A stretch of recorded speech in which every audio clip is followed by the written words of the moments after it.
Hi, everybody. Welcome back. Last time, I outlined what I called the bright red line that, for the framers of the Fifth Amendment, characterized the distinction between an eminent domain taking that requires compensation and a police power regulation that doesn't. The red line was drawn at physical taking of the object. So, if government takes actual physical or legal possession of an object, that's an eminent domain taking that requires compensation. But on the other side of the bright red line, if government merely regulates the use of an object while leaving possession of the object in the owner, then it's not an eminent domain taking. Instead, it's a non-compensable police power regulation. Let me offer an example of the way in which the courts enforced the bright red line through the 19th century. It's a famous constitutional case called Muddler versus Kansas, and it concerns a brewery that was built by Peter Muddler in 1877 in Salinas, Kansas. Here on the slide, you can see a picture of several operations in a 19th century brewery. We might imagine that Muddler's brewery in Salinas looked something like this. When Muddler built the plant and got it running, evidence at his trial, more in just a moment, showed that the brewery was worth $10,000. Quite a bit of money, I might say, in 1877. But in 1881, Kansas went dry. That is, it prohibited the production and sale of beer, wine, and spirits anywhere in the state of Kansas, but it did not take title or ownership of the brewery itself. But because the brewery now couldn't be used to brew beer, and indeed couldn't be used for very much in its stead, most of the equipment in the brewery had to be sold for scrap, and the property lost a great deal of its value. So once the Prohibition statute was in place, the brewery that had been worth $10,1877 had now been reduced in value down to a mere $2,500, or had lost 75% of its value. Muddler argued that taking so large a proportion of the value of his property essentially amounted to a taking. He argued that the Fifth Amendment was put in place precisely to guard against the situation that had happened to him. That is, that the state, in pursuit of what might be its lawful and proper objectives, had taken action against Muddler's property and reduced the value of that property substantially by 75%. Muddler argued that states ought not to be able to pursue their aims in this way, and that the only way to protect people like himself from ruin as the state pursued its lawful objectives was to provide that when, in fact, value is diminished at such a level as it was in his particular case by what would ostensibly be a regulation, that to protect Muddler and others like him, the state ought to pay compensation, in this case $7,500, for the lost value of Muddler's property. But when Muddler's case came before the Supreme Court, the court denied his claim in an opinion by Justice John Marshall Harlan I, who is the grandfather of the Justice John Marshall Harlan II, whom we saw writing the majority opinion in Magatha versus California. Harlan I was a famous and great judge. He's most famous for his opinion, his lone dissent in Plessy versus Ferguson, a case dealing with segregated railroad cars in the South in the early part of the 20th century, in the late part of the 19th century, 1896. And Harlan is famous in his dissent for writing that the Constitution is colorblind, that in fact it cannot countenance separate facilities for African American people and for white people, an opinion that was 50 to 70 years ahead of its time. But in this particular case, Harlan wrote that despite the destruction of 3/4 of the value of Muddler's quiver, since Kansas did not physically or legally take Muddler's property from him, this was not a compensable taking, but it was instead a non-compensable police power regulation, and that in principle Muddler would have to suffer the loss of 3/4 of the value of his property so that the state of Kansas could pursue its prohibition policy. A very harsh ruling, one would think.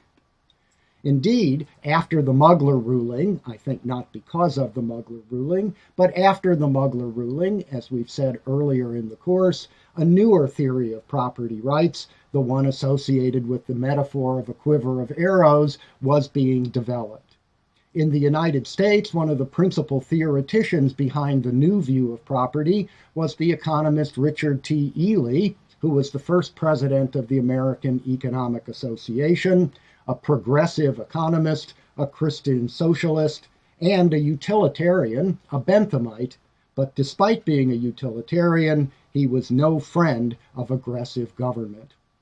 Ely's idea of conceptualizing property as a bundle of sticks or a quiver of arrows has now been given the name conceptual severance. That is, we sever each of the different property rights associated with an argument conceptually from each of the other property rights that are associated with the object, which allows us conceptually to treat the arrows as separate pieces of property, if you will.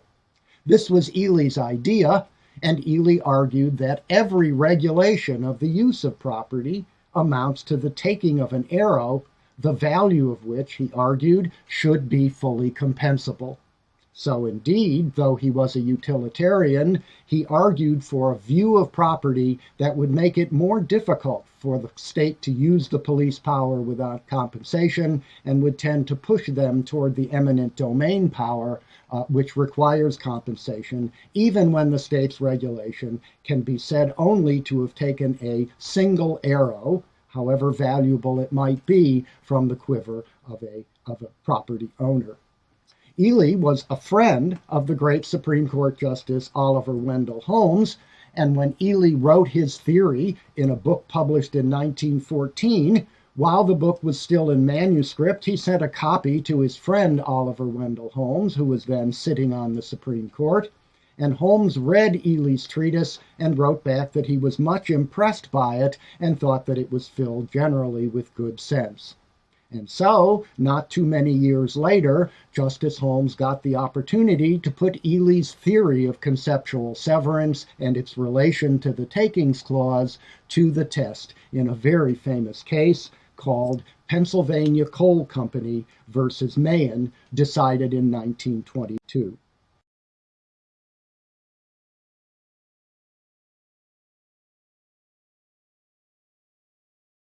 Here's a diagram that indicates what the problem in the Pennsylvania coal case was. The Pennsylvania coal case owned a piece of land, which I've delineated in the drawing as lying between these two dotted lines.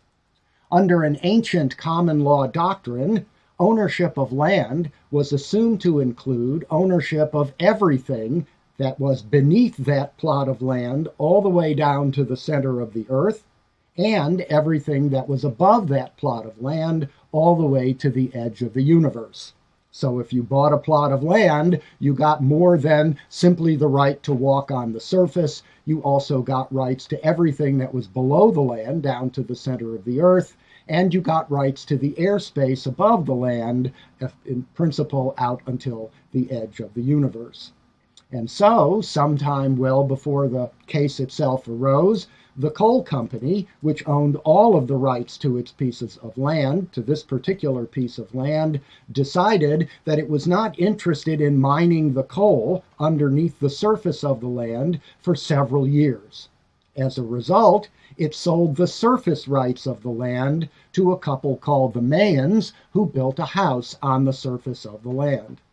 This means, as we've seen, that the coal company had full property rights to all of the land below the surface down to the center of the earth, but had now severed the property rights relating to the land from the surface until the edge of the universe. It had severed those property rights to the land and sold them to the Mahans. Presumably, the Mahans knew what they were purchasing, and they got a better price on the surface rights than they would have had to pay if they were purchasing the entirety of the quiver of arrows relating to that plot of land that was owned by the coal company. But the Mahans knew that the coal company might someday enter its land underneath their house, mine the coal, and that this would put the Mahans' house in some danger. So this situation obtained for not many decades, I suspect, but for several years, until the state of Pennsylvania, toward the end of the 19th century, experienced some growth, and many cities in Pennsylvania began to expand out until the edges of coal fields. If the coal were mined under these expanding cities, then houses or other buildings which were built over the coal mines which were now being used were in some danger of collapsing due to the subsidence, as it were. That is, when the coal is dug out from the land underneath the buildings, the land is weaker and can't support the buildings. And so, in 1921, the legislature of Pennsylvania passed the aptly named Kohler Act, which prohibited the mining of coal below dwellings or other related buildings. And by prohibiting the mining of coal underneath a dwelling, the Kohler Act reduced the value of the coal company's mining rights, the property rights that it retained to the land beneath the surface, to zero. But it did leave the ownership of those subsurface rights in the company. Notice that this is not a reduction of the rights of the coal company close to zero. It's a reduction of the rights of the coal company to zero, because under the terms of the act, it's not possible for the coal company even to enter its land. That is to say, to dig in the land underneath the Mayen's house. So whether they mine coal or not, the coal company can't do anything with its land because it can't physically enter the land at all. And if it tried to sell that land, that's the right that it would sell to any buyer. So any buyer would not have the right to enter the land at all either. So the ownership in this case, in practice, turns out to be completely abstract. The coal company owns the mining rights, that is, the right to enter the land from below, but now the coal company has said it can't use those rights, and since there are no other rights of value associated with that land, then in fact the company has lost the full value of its land.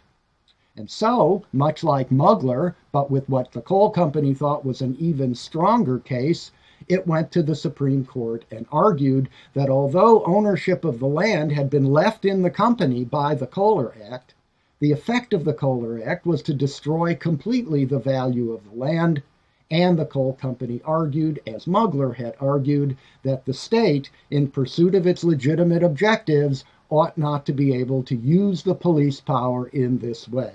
If they use the power that they have to destroy the value of someone's property completely, the coal company argued, then this should elevate the action to a compensable taking within the eminent domain power.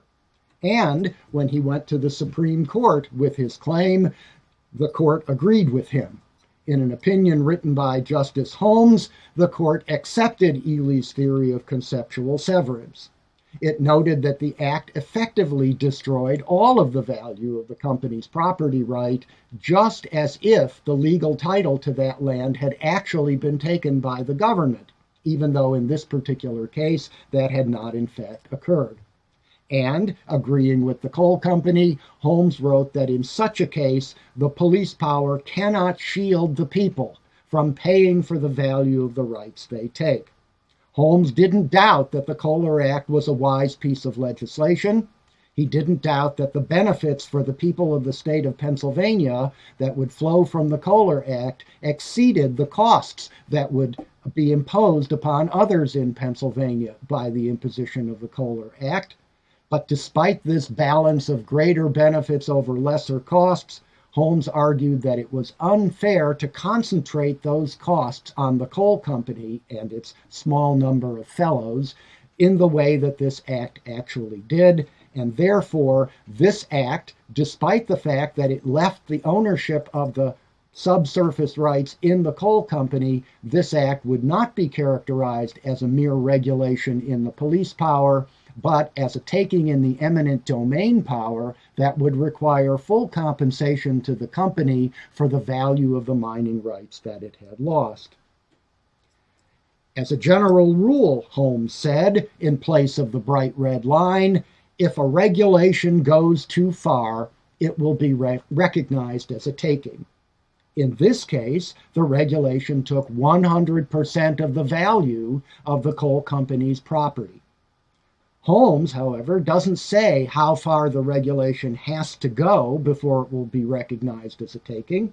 So we don't know, for example, whether Holmes would have decided Mugler versus Kansas differently than the court actually did.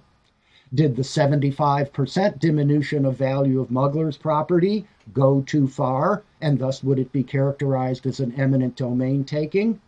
Or does eminent domain in cases like this require a complete or almost complete deprivation of the value of the property rights, as was the case in the actual Pennsylvania coal situation?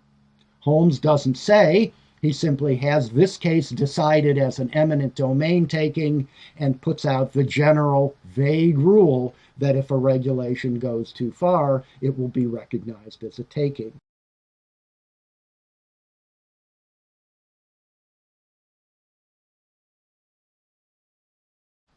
And so, in doing this, Holmes erases the bright red line and offers no clear alternative rule in its place.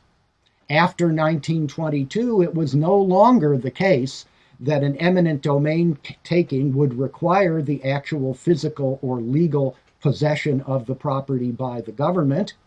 After Pennsylvania coal, it was possible for an eminent domain taking to be found even in a situation where the individual retained his property.